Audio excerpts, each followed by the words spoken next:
Right, grade 12. What I want to just revise quickly is the exponential function and the log function. Now, if we just do a few basic examples of this, have a look at this.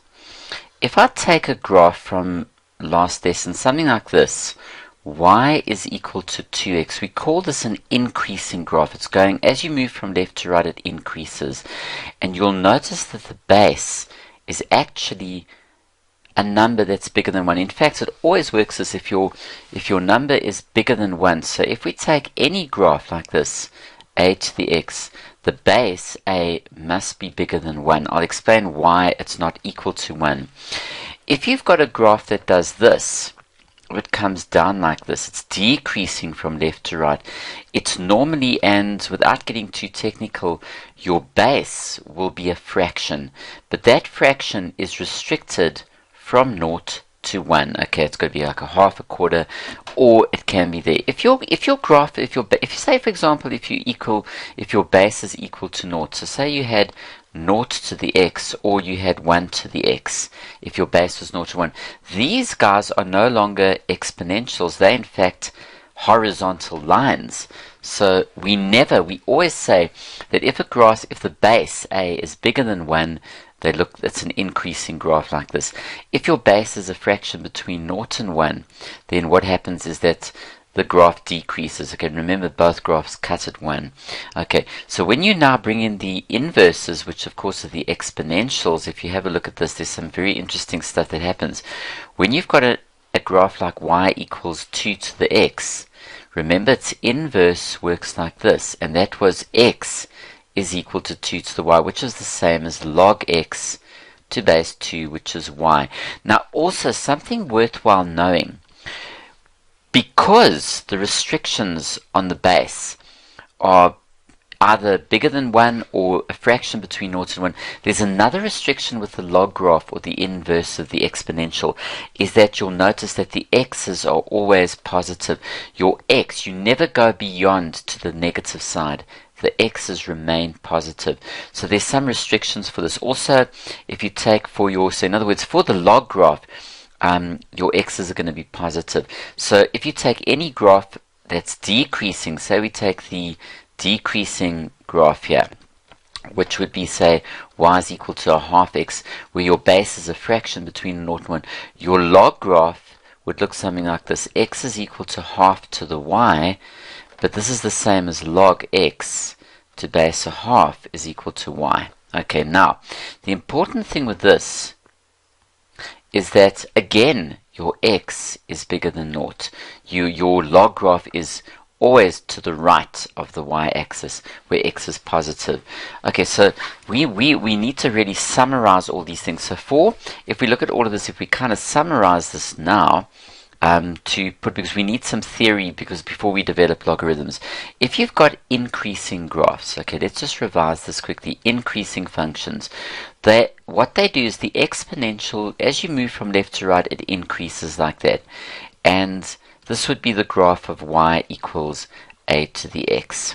Okay, or if you look at the log graph, which is the inverse here, that also is an increasing graph as it moves up from left to right. That's log x to base a. Now there's certain restrictions. Your a in this case is bigger than 1 in this case. Alright? In other words, your base is bigger than 1, like 2x, 3x, 3 to the x, that kind of thing. And also for the x must be positive when you're talking about the log graph here. Okay, so these are conditions on the log graph. Okay, the other thing is if you've got decreasing graphs, let's write them down. The decreasing graphs would be, of course, if you have a decreasing exponential, it goes down like that, and it's decreasing, it goes down from left to right, and it would be y equals a to the x, but your base is a fraction between 0 and 1. You can never be 0 and 1. And in fact, I'll show you something else that's important as well. When you go like this is the log of x to base a, where your base is a fraction between 0 and 1. And again, your x is positive. The other thing, just watch out, your base, a, can never be negative. A is never negative. It's the graph will never be exponential. It's actually a weird graph. So you'll never have something like this negative 2 to the x. That's not allowed, because if you plot the graph, it becomes very weird. You can actually check that, in textbooks and that, but we never allow it to be negative, because this graph would be all over the place. It's not a fixed graph. It's very difficult. I'm not going to draw it, but a is negative. So if we summarize some important theory for logarithms, for the expression, if you take log x to base a, okay, the most important thing on the a, you only allow it to be noughts, between noughts and 1, then you're decreasing, or you can be greater than 1. Any number bigger than 1. You're never going to be, a cannot be equal to 1, and a cannot be equal to naught, and a cannot equal a negative number either. So you can't have the base being negative, 1, or naught. And also there's a condition on x. The x must be bigger than naught. It must be positive because of the nature of the graphs. If you look at them, this graph here is strictly to the right of the y-axis where x is positive, and likewise for this one here where your log graph is to the right, x is positive. So these little conditions are extremely important when we deal with logs, and I want you to hold on to that, okay, and we will refer back. So with log x to base a, you're only allowed to be a fraction between 0 and 1, bigger than 1, and this x expression must be positive. Okay, your x's are always positive there. Okay, now a typical example that they could ask you, if we extend this a little bit here, what we're going to do is I'm going to give you, let's say for example, f maps x. They often use this notation, and they say log x to base a, and they give you a point on the graph. Okay, now if you look at this, this is the same as y equals log x to base a. It's really just another way of saying y equals. And they asking you in the first part of the question is determine the base a. Well, we know that that is x and that is y, so we can substitute the points in. So y becomes negative 2 is equal to log x is 4 to base a. Okay, what a pleasure. Now, if we apply the definition of a logarithm, if you remember what it was, if I said to you, if you look at this, if we had, say, for example, let's have a look here, x is equal to 2 to the y, say, for example, remember that became log x to base 2 as y. So likewise, if you had, for example, you could reverse it this way as well. So if you had y is equal to log x to base 2, you could reverse this, and the 2 goes up and pushes the y. You see that there? So you get it back into this form. So what we do with this, if we remove the log, the a kind of pushes the negative 2 up, so you get a to the negative 2 is equal to 4.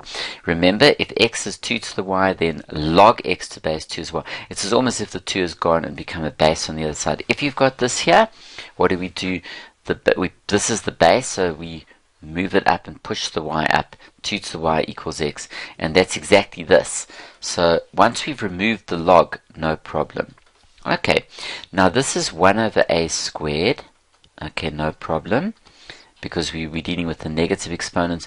Let's cross multiply, or multiply by the LCD, or we multiply both sides by a squared, and of course the a squared shoots up there. Then of course what can we do? Divide both sides by 4. But now remember, when you solve this, you'd normally have plus minus, so you would say plus minus a half is equal to a. But of course remember, your base a can never be negative, so we say but a cannot be negative. Okay, because of the fact that's the rule of the base. So therefore a is equal to a positive. That's a fraction between 0 and 1. Remember those conditions regarding there. You cannot have a being negative. Okay, so remember, the important thing is to remove the log. The a shoots up and pushes negative 2 there, like it does over here. Or remember the definition of logs. There it goes. Here we go. Look at this. If x is 2 to the y, then y, it pushes the 2 down, in other words, and it becomes log x to base 2. So watch out that movement, that using that log definition. And then of course what we could do is we want the equation, which would be then fx is equal to log of x to the base a half. And that graph, if you remember, is a kind of a decreasing graph doing that. Okay, it's the inverse of that exponential there. Okay, now the next question says you've got to write down number B, the inverse, of this graph here. So what do we do? Let's just go up a bit here. We can say, well, look, if this is the graph of f, okay, if that's the graph of f, well, how do we get the inverse? Well, we interchange or swap the x and the y around. Look at that. And then if we do that, that's no problem, because what we can then do is we can remove the log. The base here goes up and pushes the x up, and you have an exponential graph. So what is the inverse of the log graph? Is the exponential, the little decreasing graph like that. Okay, so what a pleasure. And they could then ask you to draw neat sketch graphs of the log x to the base half and its inverse on the same set of axes. So how would we approach that? Let's have a look. Okay, what are the two graphs that we're going to sketch? The one is going to be the f graph, which is going to be the log x to base a half, and the other one is a half to the x. Okay, that's the f, and that would be the inverse of that graph. Okay, now there's many ways you could probably approach this as well, if you like. If you want to get x on its own here, you would just simply say, well, the half pushes the y up, and we're left with this. In fact, you could even sketch this graph and then do this one. But if we did start with that, how would we do? Let's check it out. Okay, so if we've got x, if we've got that there, we've got basically x is equal to, I'm going to rewrite it like this, a half y, and then you've got y is equal to a half to the x. Well, what we could do here is if you take some values here, you could select values for y if you wanted here, which we can choose -1, 0, and 1, and then look at what the x is. Well, what's a half to the -1 is 2, half to the 0 is 1, and a half to the 1 is a half for this one. Now, if you look at this, if we choose x values here of -1, 0, and 1, what would the y values be here? Half to the -1 is 2, half to the 0 is 1, and a half to the 1 is a half. Now, notice you'll see that there's an interchange of x and y. So if we then draw these graphs on the same set of axes, what do we have? Let's have a look here. I'm going to draw this graph. Let's start with the log graph. Okay, so there's -1, and we go up to 2, 1, and we go down there. So if x is 2, y is -1. If x is 1, y is 0. And if x is a half, the y value is 1. Now this is your log graph. It's decreasing. It comes down like this. There we go. Okay, and I'm just going to put the points nice and thick on the graph there, so that I make sure that the graph goes through those points. So that's the graph of the log one. Y is equal to log x to base a half. Now what about this exponential? -1, 2. If x is 0, y is 1. And if x is 1, y is a half there. So this graph comes down like this. You can see that is your logarithmic graph. It's the inverse. It's a half to the x. Now look at that. Isn't that amazing? It's a beautiful concept, this. Okay, so really you're given a point on the graph, and you then you work out what the equation is, and there you go. And you've got that there. So remember, that's so important that when you take the exponential graphs, for example, the decreasing graph that goes down like that, so that would be y equals like 2 to the x.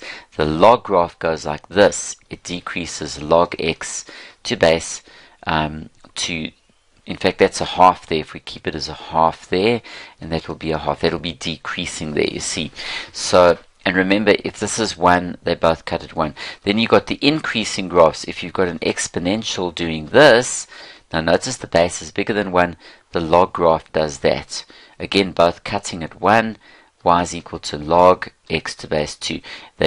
You interchange that. So how did I do this? I said x is equal to a half to the y, and then you introduce the log notation, which gives you the log function there. Okay.